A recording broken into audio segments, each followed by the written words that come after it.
19 circumstances that we all find ourselves in. I mean, you can't even go out to dinner anymore. You know, my damn girlfriend is itching to get out. She's hounding me all the time. Baby, I want to go here. Baby, I want to go there. Baby, look, there's this new place. Let's go to an escape room. Let's go here. Let's go there. We can't go nowhere, babe. Everything's closed. What the fuck? We can't leave the house. So just turn on that damn Wii U or turn on the motherfucking Xbox. Pack my bowl and let's just call it a night. You know what I'm saying? I mean, shit. But these NBA owners, well, now they call themselves governors, they got to find a way to conduct these games, these public games. They got to find a way to keep these 15 players, millionaire 20-somethings, with a whole bunch of money to burn in their pockets. They got to keep them COVID-free. Good fucking luck with that, NBA. I want to see how far y'all make it. But just keeping it all the way funky with y'all, my prediction for the NFL this season ended up being very wrong. I knew my New York Giants weren't going to make much noise. However, I did not think 16 games would be played by all 32 teams. I thought for sure, some team would be coming up short. But the NFL was very creative in finding ways to get teams games in, even if that meant that they could not have their own home stadium. Roger Goodell came out in the beginning and said, this season is not going to be fair. This season is not going to be normal. But it's better to have an unfair season than no season. And you know what? I respect the man that comes out and says, hey, look, shit's going to be fucked up. If you can either have the fucked up shit or you can have no shit. It's up to you. So I respect him for saying that right off the top. And they got through the whole season, and here we are smack dab in the playoffs, going into the second round, and we got some really intriguing games. But that's not what we're talking about. We're at NFL. We're talking about the NBA and their problems.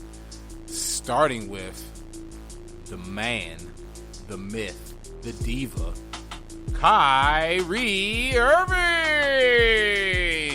So in case you haven't noticed, Kyrie Irving has been involved in a string of events that are less than savory to most NFL owners, or should I say governors, because they have dropped the name owners and went to governors. Kudos. I like that. I'm loving it. Kyrie Irving plays for the Brooklyn Nets. He signed with them last season. Kyrie Irving hasn't played a basketball game since February 2019. You know, as most of us know, because of COVID-19, the NBA season got cut short. They had to reconvene in the proverbial bubble down in Orlando, Florida, where they played a couple playoff tournament games and then had a actual playoff, which, you know, was entertaining to me. It was some good-ass basketball, and the Lakers came out on top. I'm not a Lakers fan at all, but I'm a big-time LeBron James fan, which I'm sure you all know by now. If you don't know, you will know by the end of this episode. But Kyrie Irving did not participate in that bubble. He opted for optional shoulder surgery that could have waited until after the season. In addition to that, he voiced many disparaging opinions that were going against what other NBA players say. And you say to yourself, why does that matter? He's a grown-ass man. He can say what he wants to say. He don't got to agree with other players. Well, Kyrie Irving is the vice president of the Players Association. So, yeah, kind of like the other players elected him to be like their spokesman and like kind of a leadership figure. Yeah, so that happened. So, yeah, with that comes a little bit of responsibility where you have to at least have open communications. Obviously, if someone elects you as a leader, then they believe in your vision, they believe in the things that you may bring to the table. But if you don't communicate anything to the table and you just go outside the house and order your own carry-out, everyone else is going to be sitting at the dinner table wondering where the fuck you at. Speaking of wondering where the fuck they at, that's what the Nets are wondering. Where the fuck you at, Kyrie Irving, where you at? Somebody put an APB out in Elizabeth, New Jersey to see if we can find the whereabouts of Kyrie Irving because he's been MIA. Not MIA. His sister turned 30 last week and a video circulating of him at a birthday party with a bunch of balloons that have the number 3 followed by the number 0, which in the American numeric code stands for 30. Blowing out candles and dancing to music and not wearing any masks. Mask off. Fuck it, mask off. Shout out Future Vandross. Just cooling. And then it's on IG. It's posted. So you wouldn't go down to the bubble. You opposed other players going down to the bubble. But you'll go pop off in a group of people indoors at a birthday party? I don't make nowhere near what Kyrie Irving makes. I'm not going indoors nowhere without a mask on. Are you kidding me? I'm not going indoors nowhere without a mask. Full disclosure, I lost a family member to COVID-19. I've seen it up close and personal.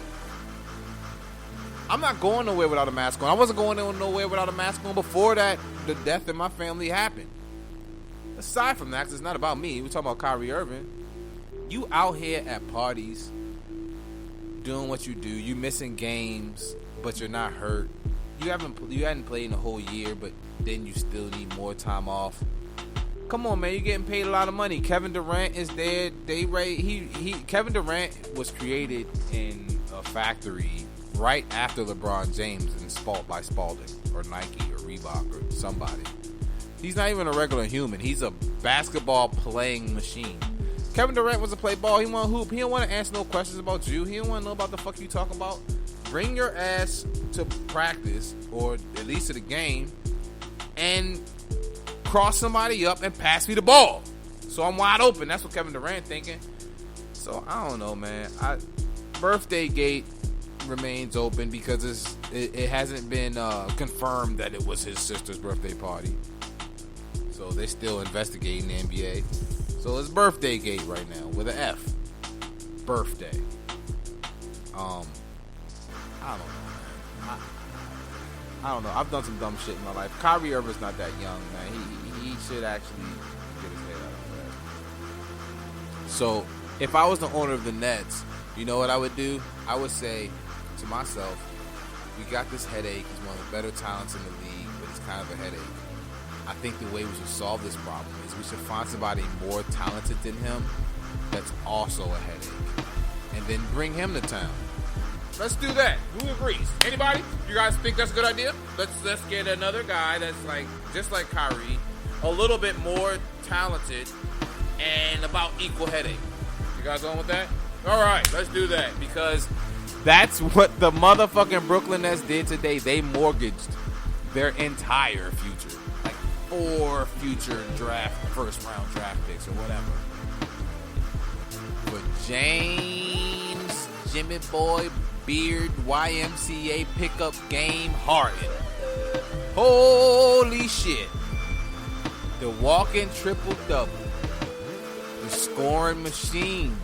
The crossover, grabbing, dribble, step back, double step back king of the world is coming to the Brooklyn Nets to be a part of the scoring triumvirate, which will be KD, Kyrie, and the B-E-A-R-D. Yes, James Harden is now with the Brooklyn Nets. He committed a whole bunch of antics and well-documented things leading up to this point that everybody knows about. And I don't want to speak so much about that because there's so many videos to show what he's been doing. Last night it all culminated in a press conference where he said that the team wasn't good enough. They didn't have enough talent. They didn't have good chemistry. And he did not think that it could be repaired. He said that at that press conference. And a lot of people are ripping James Harden. They're ripping him and tearing him up. Well, I don't know if we should necessarily tear his ass up. He's been pretty consistent. I hear you, Twitter. I hear you talking to me, Twitter. He's been real consistent. He came out over the summer or in between the bubble time and said he doesn't want to be there anymore. When Russell Westbrook left, he also wanted to leave. He did not want to be there. He expressed displeasure. The Houston Rockets did not want to set precedent that a player had that much power to demand his way out. So they said, we're going to bring in John Wall and Boogie Cousins. Fuck John Wall and Boogie Cousins is what James Harden said. I don't want them. I want somebody else or I want out. He said that. He said it out loud with his actions. And y'all didn't listen, Houston. Y'all said, and I quote, "We are prepared to get uncomfortable." James Harden said, "Game on, motherfuckers. Let's get uncomfortable." I don't know if anyone's seen the first Batman movie played by the great Michael Keaton, where he smashed that when Jack Napier / the Joker broke into his girlfriend's house and shot him. Before he shot him, he said, "Y'all want to get nuts? Come on, let's get nuts." That's what James Harden said to the Houston Rockets before he went in front of that press conference last night and basically told everybody, "Look, I don't like y'all motherfuckers. Y'all not as good as me, and go fuck yourself." That's what he told himself. That's what he told everybody. So this morning they announced that he would be away from the team until they found a trade for him, and then it got announced this evening around 6 or 7 p.m. that he got traded to the Nets. He's out of there. The Nets didn't have to give up any of their major assets except for LeVert, which is going to end up being a problem because LeVert's a very good bench player. However, they did mortgage their entire future, like four draft picks, which I said earlier. There were other teams involved. Indiana Pacers were involved, and they were able to unload Victor Oladipo, who's coming off of a major surgery and has 1 year left on his contract, to the Houston Rockets, and I think Orlando was involved. There are a couple other people got moved around, blah, blah, blah, blah, blah. Point being is there's a very athletic group out there in Houston. It's going to be throwing a lot of alley-oops. John Wall's going to have a lot of highlights. Please anticipate Houston Rockets being the new Lob City, like how the Clippers were when Chris Paul and DeAndre Jordan was there. But they're not going to win no championship. And neither are the Nets. The Nets aren't going to be able to beat the Celtics by playoff time, in my opinion. If the Nets run into the Celtics by the playoff time, they're going to have a problem because Jason Tatum is about to emerge quietly as a top 5 player in the NBA. And Jaylen Brown is going to emerge as the new Kyle Lowry, but more athletic. So those two players together are going to be very, very problematic. Kevin Durant's going to have issues coming off an Achilles injury. It usually takes a full season and then change for the next season to get back to your old self. Kyrie Irving is a walking injury waiting to happen. And James Harden is going to dribble, not playing no defense. So I don't see them beating the Boston Celtics. I don't see them beating Giannis and them out in Milwaukee. And I don't even really see them beating Philadelphia, especially if they're healthy, especially if Ben Simmons ascends. They're going to have trouble with the Miami Heat. So Kevin Durant's going to do what Kevin Durant do. KD do what KD do. But they did not win in OKC. Kevin Durant hasn't won unless he's been with a super squad. So we're just going to have to see. But that's my hot take. And lastly, wrapping this whole thing up, I think we're really seeing with Kyrie Irving right now how the LeBron James influence really was major and influential, pivotal, I should say, in getting that championship in Cleveland. Kyrie Irving had been an all-star before LeBron James got there, but people were comparing him to John Wall, saying which one's better. He wasn't a top 10 player. He was like a top 15 player. But that finals with LeBron James, Kyrie Irving showed more than he's ever shown prior to and since then. In Boston, it didn't work out. He should be in Boston now. If he was still in Boston and he had his head on straight, they would be the top team in the East right now, in my opinion.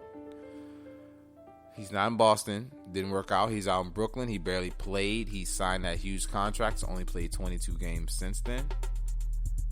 And I think now the influence of LeBron James, because if you remember that Cavaliers season, he was always on Kyrie's ass. He was on Kyrie's ass on the court. He was on Kyrie's ass off the court. He was on Kyrie's ass all the time. And that's why Kyrie wanted to leave. Because he was like, I don't want nobody on my ass all the time. And LeBron was like, all right, well, if you want to leave, I can't win no championship here either. I'm leaving.